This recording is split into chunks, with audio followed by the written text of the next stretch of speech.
Hello అందరికీ జై భీమ్. ఈ మధ్య యూట్యూబ్లో వీడియోలు చేయాలంటే కొంచెం భయంగానే ఉంది. ఎందుకంటే ఏ యూట్యూబర్కి ఏ పార్టీ ముద్ర వేస్తారో అర్థం కావట్లేదు. ఎందుకంటే ఒకవేళ అది అధికారంలో ఉన్న పార్టీకి ఇబ్బంది కలిగిస్తే అది ప్రతిపక్ష పార్టీకి సంబంధించిన వ్యక్తి అని చెప్పేసి అనొచ్చు, లేదా ప్రతిపక్షానికి ఫేవర్గా చేసినట్టు ఏదన్నా ఒక వీడియో ఫేవర్గా వస్తే వీళ్ళు అధికార పక్షాన్ని విమర్శిస్తున్నారు, లేదా అధికార పక్షాన్ని ఫేవర్గా వస్తే ప్రతిపక్షం ఇతను కూడా అధికారం కిందకి వెళ్ళిపోయారు, వీళ్ళు ప్యాకేజీలు తీసుకున్నారని ఈ విధంగా మాటలు అయితే నడుస్తూ ఉంటాయి. సో ఇలాంటి తరుణంలో కొంచెం వీడియోలు చేయడానికి కష్టతరంగానే ఉంది. అయినా నిజాన్ని నిర్భయంగా ప్రజల్లోకి తీసుకెళ్ళడానికి, ఉన్న వాస్తవాన్ని తెలియజేయడానికి ఈరోజు అబద్ధం అనుకున్నది రేపు పొద్దున్న నిజమైపోతున్న పరిస్థితులు నేడు మనకు కనిపిస్తూ ఉంది. ఏది ఏమైనా జరుగుతున్నటువంటి ప్రతి అంశాన్ని కూడా ప్రజల ముందుకి తీసుకెళ్ళటమే మన ఛానల్ యొక్క ఉద్దేశం. సో అందులో భాగంగా ఉమ్మడి గుంటూరు జిల్లాకి చెందినటువంటి చిలకలూరిపేట నియోజకవర్గం అందరికీ విదితమే. ఇక్కడ వైఎస్ఆర్సీపీకి స్టార్ క్యాంపెయినర్గా పేరుండి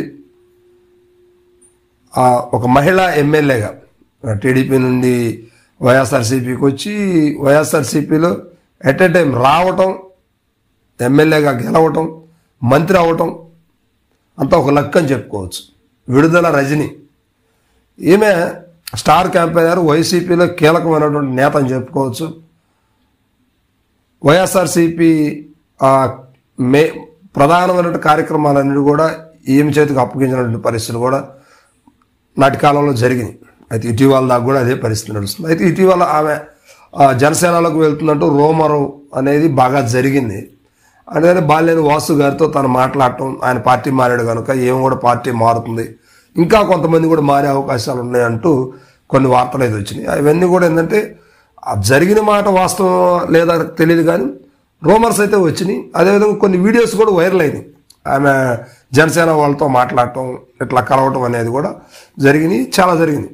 సో అయితే వైఎస్ఆర్సీపీ అధిష్టానం మాత్రం, అంటే జగన్మోహన్ రెడ్డి గారు ఇటీవల విడుదల రజనీ గారికి మరలా చిలకలూరిపేట పగ్గాలు అప్పగించడం జరిగింది.